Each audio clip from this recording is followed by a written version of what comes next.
Piala Dunia antar klub FIFA 2025 akan menjadi momen bersejarah dalam dunia sepak bola.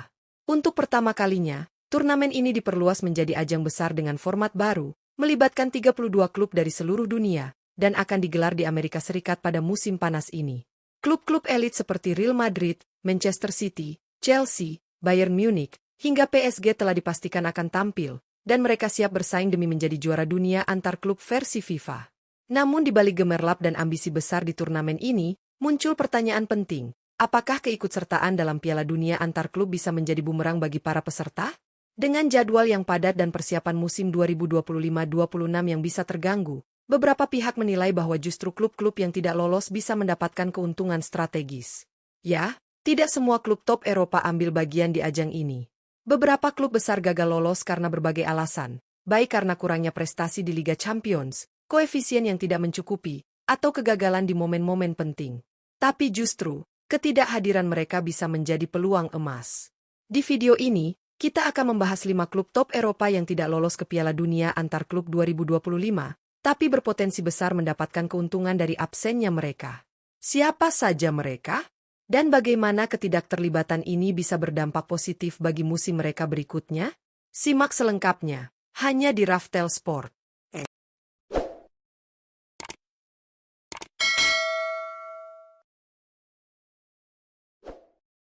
1. Liverpool. Liverpool mungkin gagal lolos ke Piala Dunia antar klub 2025, namun ketidakhadiran mereka justru bisa menjadi berkah terselubung. Dalam beberapa musim terakhir, skuad The Reds telah melalui jadwal padat di berbagai kompetisi, dan musim ini pun bukan pengecualian. Harvey Elliott, Federico Chiesa, dan Wataru Endo awalnya andalan Jurgen Klopp di Liga Primer, namun semenjak pelatih Arne Slot jarang diberi kesempatan bermain, menunjukkan adanya rotasi karena tekanan fisik yang dialami tim. Di sisi lain, para pemain inti seperti Virgil van Dijk, Ryan Gravenberch, dan Mohamed Salah terus menjadi tulang punggung dalam perebutan gelar Liga Primer. Beban yang berat pada pemain-pemain kunci inilah yang tampaknya mulai menunjukkan dampaknya. Meskipun performa Liverpool di Liga tetap kompetitif, kegagalan mereka di Liga Champions dan kekalahan di final Piala Liga menjadi indikasi bahwa skuad ini mulai kehabisan tenaga di momen-momen penting. Dengan tidak ikut serta di Piala Dunia antar klub, Liverpool akan mendapatkan jeda musim panas yang lebih ringan. Hal ini memungkinkan para pemain senior untuk mendapatkan istirahat optimal, memulihkan kondisi fisik dan mental mereka sebelum menghadapi musim baru. Lebih dari itu, Dewan Klub dan pelatih baru Arne Slot akan memiliki ruang lebih untuk fokus pada pembangunan ulang tim, termasuk dalam hal perekrutan dan integrasi pemain baru. Musim depan, Liverpool akan dituntut untuk bermain lebih konsisten dan memaksimalkan kedalaman skuad. Dan tanpa beban turnamen tambahan, mereka punya peluang lebih besar untuk fokus penuh di kompetisi domestik dan Eropa. 2. Barcelona. Barcelona mungkin gagal meraih treble musim ini, namun di balik kekecewaan itu, tersimpan peluang besar bagi klub untuk melakukan reset yang sangat dibutuhkan. Sepanjang musim, para pemain kunci mereka telah mencatat ribuan menit bermain, menunjukkan betapa tipisnya margin rotasi di skuad Blaugrana. Tak diragukan lagi, tidak ada tim yang lebih membutuhkan istirahat saat ini dibandingkan tim asuhan Hansi Flick. Salah satu sorotan utama adalah fenomena muda Barcelona, Lamine Yamal. Di usianya yang baru 17 tahun, ia telah mencatatkan 52 penampilan dan lebih dari 4.000 menit bermain di semua kompetisi musim ini. Angka luar biasa untuk pemain seusianya, namun juga menjadi peringatan dini akan risiko kelelahan dan potensi cedera. Melihat bagaimana karir pemain muda seperti Ansu Fati dan Pedri sempat terhambat oleh cedera akibat beban berlebih, jeda musim panas kali ini sangat penting bagi Yamal untuk pulih dan berkembang tanpa tekanan fisik berlebihan. Gagal lolos ke Piala Dunia antar klub 2025 bisa jadi hadiah tak terduga bagi Barcelona. Dengan tidak mengikuti turnamen tersebut, Hansi Flick akan memiliki waktu ekstra untuk menata ulang strategi, memperbaiki kelemahan skuad, dan yang paling penting, memberi waktu istirahat yang layak bagi para pemain inti. Musim depan, Barcelona akan kembali dengan energi baru dan skuad yang lebih siap secara fisik dan mental. Dan tanpa jadwal ekstra dari turnamen internasional, mereka bisa lebih fokus untuk bersaing di La Liga dan Liga Champions. 3. Manchester United. Manchester United tengah berada di titik terendah dalam sejarah modern mereka. Dengan posisi ke-16 di klasemen Liga Primer dan performa yang jauh dari kata meyakinkan, tugas Ruben Amorim sebagai manajer baru bisa dibilang adalah salah satu yang paling berat di dunia sepak bola saat ini. Sulit dipercaya, namun United kini mengoleksi jumlah poin yang sama dengan Blackpool asuhan Ian Holloway di musim 2010-11, tim yang saat itu terdegradasi dari Liga Primer. Hanya tersisa 2 pertandingan, dan situasi ini jelas darurat. Di tengah kekacauan ini, tidak lolos ke Piala Dunia antar klub 2025 bisa menjadi berkah terselubung bagi Manchester United.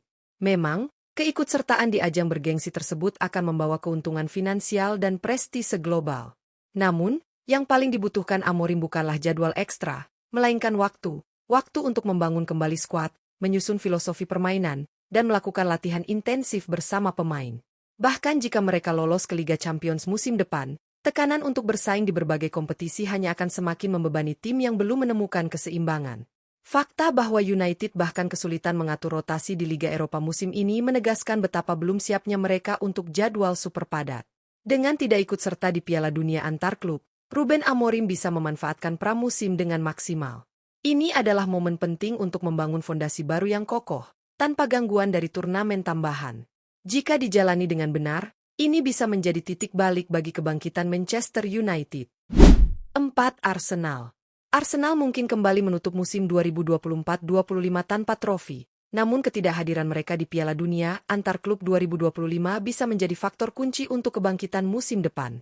Di bawah asuhan Mikel Arteta, The Gunners telah menunjukkan progres luar biasa dalam 2 musim terakhir. Namun kelelahan fisik dan cedera pemain utama menjadi penghambat besar dalam upaya mereka mengakhiri puasa gelar. Di sisi lain, rival utama mereka, Manchester City, justru harus menjalani jadwal padat musim panas ini karena mengikuti Piala Dunia antar klub. Bermain di tengah panasnya musim di Amerika Serikat, skuad Pep Guardiola berpotensi mengalami kelelahan, gangguan kebugaran, hingga cedera, faktor-faktor yang bisa berpengaruh besar saat memasuki musim baru. Meskipun City berpeluang meraih hingga 100 juta pound dari turnamen ini, dampaknya terhadap performa jangka panjang tidak bisa diabaikan. Arsenal memiliki kesempatan emas untuk memanfaatkan situasi ini. Dengan lebih banyak waktu untuk pemulihan, Arteta bisa fokus mengembalikan kebugaran pemain-pemain inti yang cedera dan merancang integrasi yang matang untuk pemain anyar seperti Martin Zubimendi, yang kabarnya akan memperkuat lini tengah mereka. Tanpa beban kompetisi internasional tambahan, Arsenal bisa menjalani pramusim yang lebih fokus dan intens. Jika proses ini berjalan lancar, dan skuad dalam kondisi prima, tidak ada alasan mengapa musim 2025-26 bukan menjadi musim terbaik mereka. Ketidakhadiran di Piala Dunia antar klub bukanlah kemunduran, justru bisa menjadi awal dari sebuah lompatan besar. 5. Newcastle United. Newcastle United kembali menunjukkan taji mereka di Premier League. Kemenangan penting atas Chelsea pada akhir pekan lalu membuat peluang The Magpies untuk kembali ke Liga Champions musim depan semakin terbuka lebar. Namun, di balik performa positif itu, ada kenyataan bahwa skuad asuhan Eddie Howe cukup terbatas secara kedalaman. Musim ini, Howe banyak mengandalkan pemain-pemain yang sedikit namun bisa dipercaya. Nama-nama seperti Bruno Guimaraes, Alexander Isak, hingga Sandro Tonali menjadi tulang punggung permainan Newcastle. Tapi dengan padatnya jadwal dan minimnya rotasi, beban fisik pada para pemain inti sangat terasa. Maka dari itu, tidak lolos ke Piala Dunia antar klub 2025 bisa jadi keuntungan besar bagi klub asal Tinashe ini. Tanpa keterlibatan di turnamen FIFA musim panas nanti, Newcastle bisa fokus melakukan 2 hal penting, istirahat dan pembangunan skuad. Pemain-pemain kunci seperti Guimaraes dan Isak akan mendapat waktu untuk memulihkan kondisi fisik dan mental mereka.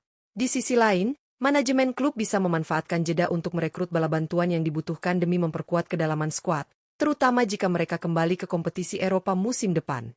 Kondisi ini memberi Eddie Howe peluang emas untuk menyusun rencana yang lebih matang dan mempersiapkan timnya menghadapi musim baru dengan kekuatan penuh.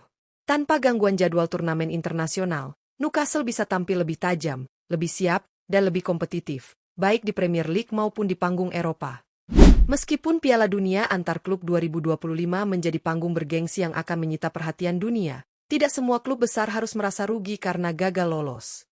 Justru bagi beberapa tim, absennya mereka dari turnamen ini bisa menjadi momentum strategis untuk melakukan evaluasi dan perbaikan menyeluruh. Liverpool, Barcelona, Manchester United, Arsenal, dan Newcastle United, 5 klub dengan sejarah, ambisi, dan basis fans yang luar biasa besar, memiliki kesempatan untuk beristirahat, memperkuat skuad, serta menyusun rencana jangka panjang tanpa distraksi tambahan dari jadwal yang padat. Dalam dunia sepak bola modern yang semakin sibuk dan penuh tekanan, waktu menjadi aset yang sangat berharga. Klub-klub ini kini memiliki ruang lebih untuk membangun fondasi kuat demi menyongsong musim 2025-26 dengan lebih siap, baik secara fisik maupun mental. Sementara klub-klub seperti Real Madrid, Manchester City, Bayern Munich, dan PSG akan berjuang di tengah panasnya musim panas di Amerika Serikat. 5 klub ini bisa fokus pada pemulihan pemain, perekrutan cerdas, dan pengembangan strategi jangka panjang. Dalam kompetisi yang makin ketat, keseimbangan antara prestasi dan kebugaran sangat menentukan. Jadi, meski tidak tampil di panggung dunia kali ini, bukan berarti mereka kehilangan peluang. Justru, di balik bayang-bayang ketidakhadiran, bisa jadi tersimpan kunci menuju kebangkitan dan kejayaan mereka di musim-musim mendatang. Saksikan terus perkembangan mereka, hanya di Raftel Sport.